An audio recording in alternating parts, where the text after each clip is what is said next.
All right, gentlemen, it is 8:10 on Thursday evening, so I'm actually getting this one off prior to Thursday night kickoff, although by the time I get to the last matchup, it may or may not have started by that point.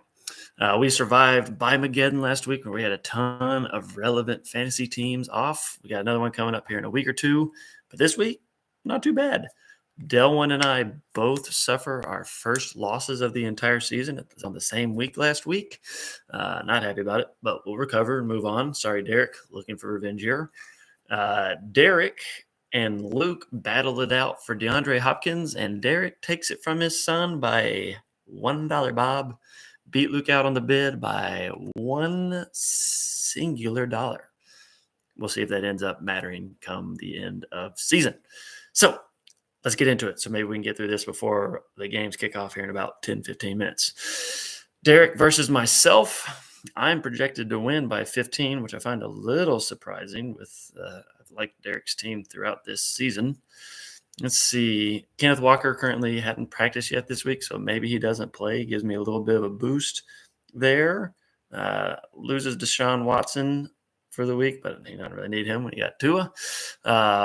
Strong team here. Ayuk for him, especially with Deebo Samuel out. Deontay Foreman, who I dropped to waivers after I tried to trade him to Michael. Michael didn't want him. Proceeded to put up a 30 spot the next week. So you're welcome, Derek, for that.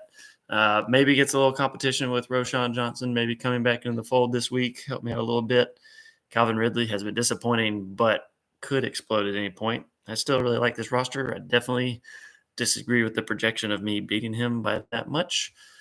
I do like my team, obviously. I think it's quite good. Had the decision tonight about whether or not to start Gabe Davis. We'll see if yet again I make the right one or not. I do think I win. I think I'll pull off the win this week, but I do think it will definitely be closer than the 15 it's projected to be. I like Derek's team too much to think that I blow them out, especially when neither team really is dealing with any bye issues. Jeffrey versus Michael. Jeffrey's projected to win by 16. Jeffrey, welcome back to the land of the winning. Michael, on the other hand, going first overall and losing your first overall pick like 3 weeks in. Pretty tough to survive in this league. We'll see if you get Jefferson back at all. Zay Jones also don't know what's going on with that. He still hasn't practiced. Doesn't look good. So Michael's basically got his starting lineup, and that's about it. Really hoping Roschon Johnson takes the lead back, although he's really wasted his opportunity as their starting running back has already been on IR for 2 or 3 weeks and will be back in a week or two, really ruining his opportunity to run away with that job. But Jeffrey, on the other hand, Breece Hall comes back this week after bye, so he doesn't have to start both Baltimore running backs. That was fascinating. Waiting for David Montgomery. Interestingly, holding on to Anthony Richardson. That boy Jeffrey believe in the return of this season, despite the fact that they've said he will not return this season. But you do you. Cooper Kupp obviously paying off now after sitting out this first few weeks, which was a little scary. Monroe St. Brown, good. Michael Thomas, yeah, sure, if he gets in the end zone. Baker tonight, though, ooh. So Buffalo defense has been horrible up to this point. Do they continue that? And Baker Mayfield has a good day. He looked like he had a massive brace on his knee, though, during warm-up. That did not encourage me much for that one. But I do think Jeffrey's team is good enough to get the job done. Projected to win by 16. I'll take him over that. I think he'll win by more than that against Michael. Dylan versus Delwyn. This game is projected to be tight. Only a 3-point victory for Delwyn projected right now. Dylan gets all of his Lions, hopefully having a little bit better week than what they did last week. Can't really get worse, especially for Goff, who typically doesn't play well on the road. He is traveling again this week, but Vegas, pretty nice weather there usually. So we'll see if that affects him. Does he get DK Metcalf back? Missed his first ever career game last week. Jonathan Taylor is starting to get more carries throughout the week, so that should be – he will continue to only get better and better, I think. Zach Charbonnet, as I mentioned before with Derek Walker, could be thrust into a starting running back role, which then will make Dylan have to make some decisions there with that one. That'll be interesting. He's got quite a few good running backs, especially Gibbs right now with Montgomery still out for the week. So he could have 4 starting running backs and Darrell Henderson, 5 starting running backs that he has to make decisions. That's rare in this league, having to do that. But on Thursday night, they have Diggs for Delwyn and the kicker. Dylan playing a kicker on Thursday night. Oh, the irony. Good job, sir. Um, Obviously, Delwyn should come out well ahead after Thursday night. If not, he'll be in big trouble.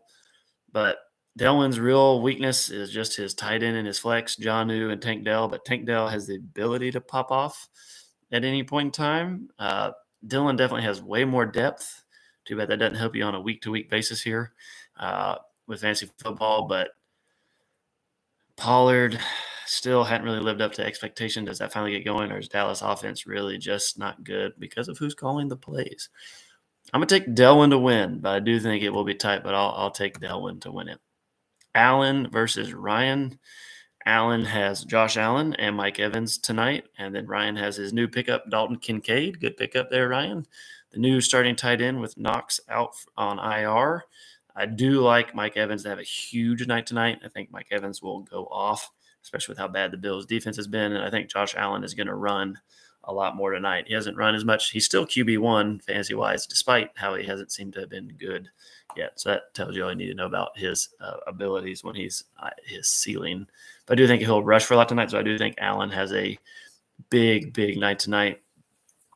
Ryan's kind of been piecemealing his team back together, starting to make it look respectable.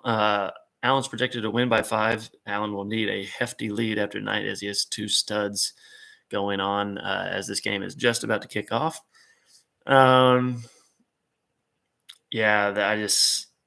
Unless Devontae Adams finally starts being in the alpha receiver he's supposed to be, I don't know that I can see it. Deontay Johnson had a good return, but now he's somewhat hurt again. I just don't think Ryan's team can pull it off. We're going to go with Allen to win this one. Matt versus the tradester, Lukester, Jukester, tradesman. Luke is projected to lose by, quick math, 31. Yowzer. Let's see. No, they both have full lineups. Luke is just projected to lose by 31. Ouch.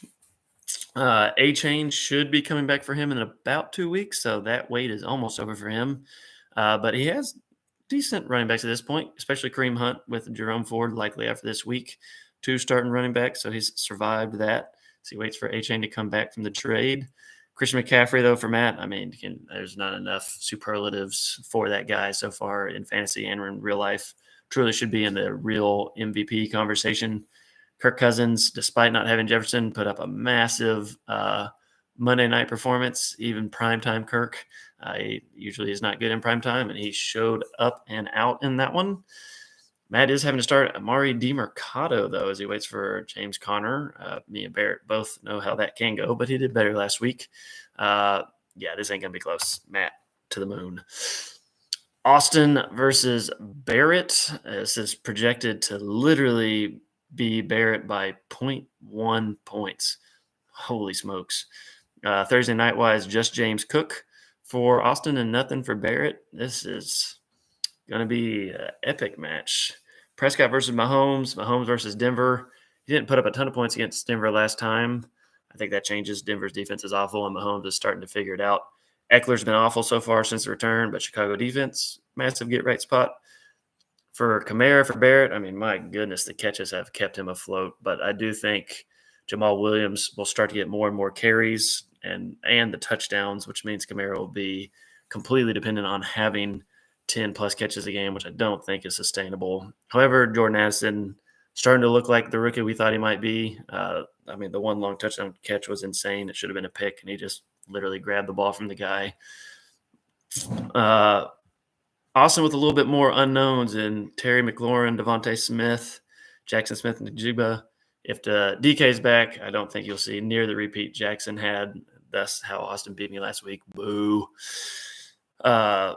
Neither one has a whole lot of tough decisions on the bench to make just due to people being hurt. It'll be interesting. Of managers' decisions will probably decide the winner here. All in all, if Barrett can survive Mahomes and Eckler, I like the rest of his lineup over it. Sorry, bro, I know you hate when I do it, but I am going to pick you to win. We're going to take Barrett on the win here in a tight one. OP versus William. OP projected to win by just at 9 points. Only player in the game tonight is Rashad White for William. Is the head RB. Hasn't done much with it so far. Bills defense, though, isn't great, so maybe he can get something going tonight. I do like tonight to be a little bit more high scoring than what the other primetime Monday and Thursday night games have been. Joshua Dobbs. Is Kyler Murray the quarterback? I don't know. They say he's starting to practice. How long can you have Joshua Dobbs as quarterback?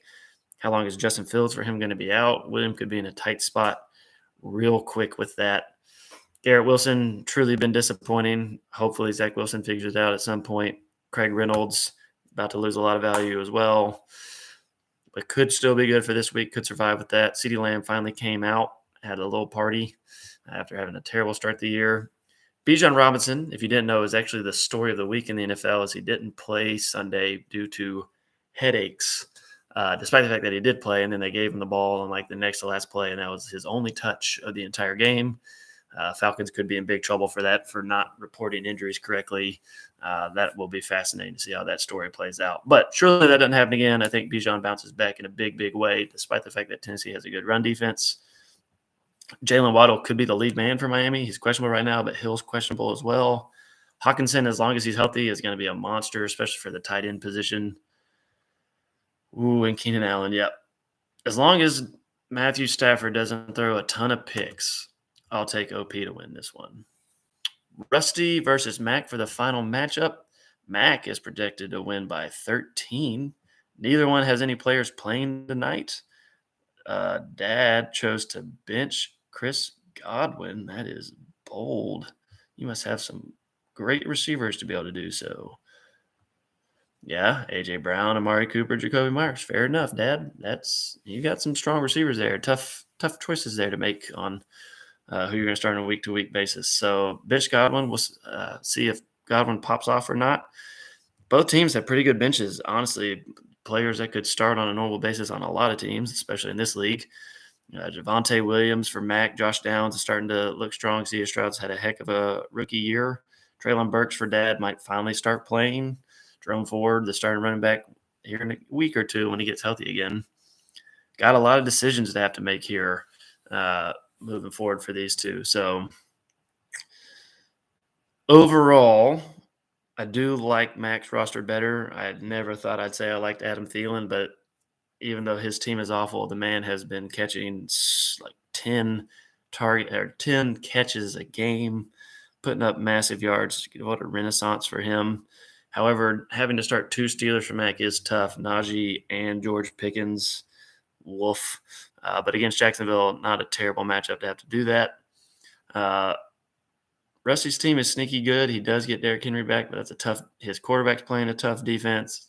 Henry's going against the Falcons, which is a tough defense, and he won't have his normal quarterback, so how much room will he really have? I'm going to have to take Mac to win this one. I do think that keeps it closer than the 13. Not by much. I'll take Mac by 11, but should be a pretty good matchup. The game has kicked off. Bucks got the ball.